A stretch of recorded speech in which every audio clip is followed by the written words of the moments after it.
The way in which listening to one's favorite music positively impacts the cardiovascular system and other aspects of our physiology is very likely not through direct changes on our heart rate simply by listening to music, but rather through changes in our breathing.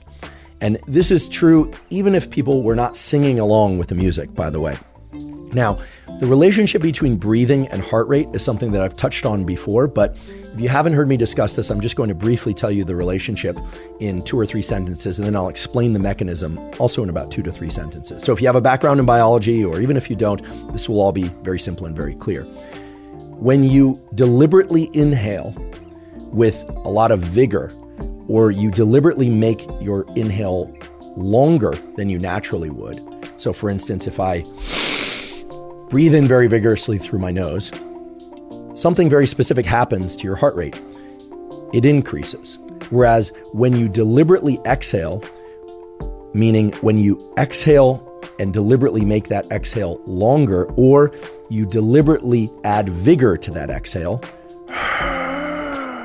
or even a shorter, deliberate, more vigorous exhale, you slow down your heart rate. And that's because of a phenomenon called respiratory sinus arrhythmia, which, because it includes the word arrhythmia, sounds like a bad thing, but it's actually a wonderful thing. It has to do with the relationship between a particular muscle in your body called the diaphragm, which when you inhale, our lungs fill with air, our diaphragm moves down, and our heart therefore has a little bit more space. It actually gets bigger, temporarily bigger, but bigger. And when it does that, whatever volume of blood is in the heart is now moving through a larger space. So it's the same amount of blood moving through a larger space, and the nervous system registers that as the blood moving more slowly through that temporarily enlarged heart. And as a consequence, there's a signal sent through various stations of the nervous system to the heart to speed the heart up. In other words, just as I said before, when we inhale, our heart rate speeds up.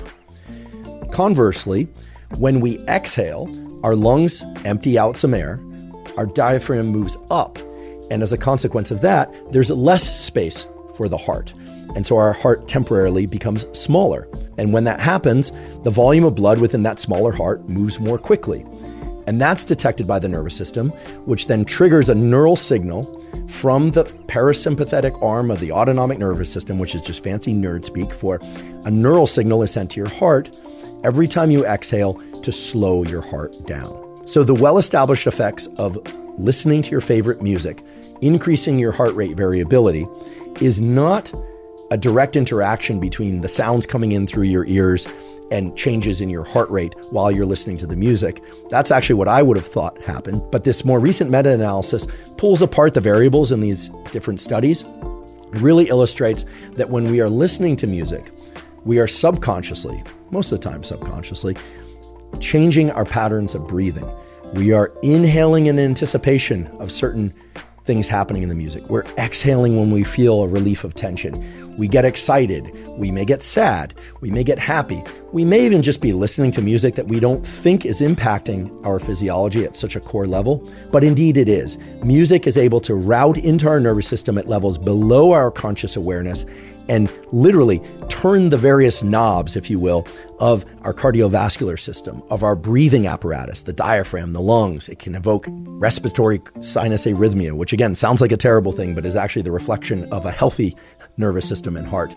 And in doing so, yes, it increases heart rate variability, something that is beneficial to all of us, but it's doing so by changing our patterns of breathing.